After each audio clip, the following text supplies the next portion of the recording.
पोलादपूर येथील स्कायवॉक ठेकेदाराचा दुर्लक्षितपणा ठरतोय जीवघेणा। महामार्ग विभाग अधिकारी का झालेत सुस्त?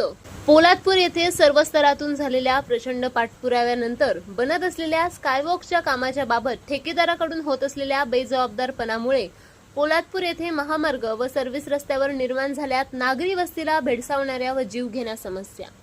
या कामाच्या वेळी बनवलेले प्रत्येकी 45 ते 50 टन वजन असलेले 4 वॉकिंग रॅम्प आरसीसी कॉलमवर क्रेनने ठेवण्यासाठी तात्पुरता खुला करण्यात आलेला रस्ता तसंच ठेवल्यामुळे ठरत आहे जीवघेण्या अपघातास कारणीभूत। दोन्ही बाजूला सर्व्हिस रस्त्याचा अर्धा भाग कामामुळे वाळू बारीक खडीचे साम्राज्यामुळे दुचाकीस्वार घसरत आहेत, तर नागरिकांना चालण्याची अडचण। फोडलेली गटारे तशीच ठेवल्यामुळे पावसाळी पाणी नागरी वस्तीमध्ये नागरिकांच्या घरात जात आहे। तिन्ही कॉलमच्या ठिकाणी खड्डे लेवलिंग नसल्यामुळे वाहने त्यामध्ये जाऊन अपघात होत आहेत। सदर दुर्लक्षितपणाबद्दल संबंधित ठेकेदारावर कारवाई व्हावी व तातडीने उद्भवणाऱ्या समस्या मार्गी लागाव्या अशी नागरिकांची संतप्त मागणी आहे। झंझावात न्यूजसाठी संपादक सचिन मेहता, पोलादपूर, रायगड। पोलादपूर येथे स्कायवॉक जो तयार करण्यात आलेला आहे त्या स्कायवॉकचं काम आता प्रगतीपथावर असताना दिसतंय, परंतु ह्या स्कायवॉकच्या कामाच्यामुळे या ठिकाणी या नागरिकांना भेडसावणाऱ्या समस्या निर्माण झालेल्या आहेत। आपण बघू शकतो या ठिकाणी रस्त्यालगत असणारं गटार, ते गटार या ठिकाणी सोडलं गेलेलं आहे। त्यामुळे जे पाणी आहे ते डायरेक्ट नागरी वस्तीमध्ये जात आहे।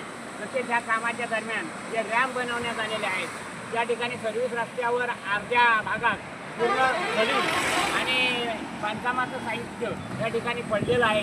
त्यामुळे त्या ठिकाणी दुचाकीस्वार आणि इतर वाहनधारकांना तसेच नागरिकांना चालणाऱ्या मोठी अडचण निर्माण होते। ही परिस्थिती आपण बघू शकतो। रस्त्याच्या मध्यभागी देखील महामार्गाच्या दोन्ही लेन आहेत त्या ठिकाणी देखील जटिल अवस्था आहे।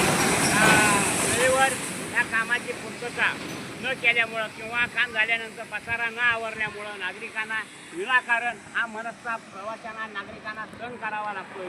तशीच परिस्थिती पलीकडच्या देखील सर्व्हिस रस्त्याला आहे आणि ह्या कामाच्या दरम्यान जो सर्व्हिस रस्ता आणि महामार्ग ओपन केला होता ट्रेन वगैरे येण्यासाठी, तो तसाच ठेवल्यामुळे काही दिवसापूर्वी या ठिकाणी मोठा भीषण अपघात झाला। तसाच आता सातत्याने या ठिकाणी अपघात होत आहेत। तात्पुरती मलमपट्टी म्हणून महामार्ग विभागाकडून त्या ठिकाणी ड्रम ठेवण्यात आलेले आहेत, परंतु सदर ड्रम हटवून त्या ठिकाणावरून वाहतूक ही चालू आहे आणि सातत्याने अपघाताचा धोका निर्माण झालेला आहे। त्यामुळं ठेकेदाराच्या निष्काळजीपणाचा, महामार्ग अधिकाऱ्यांच्या दुर्लक्षितपणाचा नागरिकांना किती मनस्ताप होणार आहे आणि किती जीवघेणा प्रकार ठरणार आहे हेच समजत नाही। ते याची दखल घेतली जाणार का, हाच खरा प्रश्न आहे। कृपया झंझावात सोबत जोडून राहण्यासाठी लाईक करा, शेअर करा, सबस्क्राईब करा आणि बेल आयकॉनवर क्लिक करा।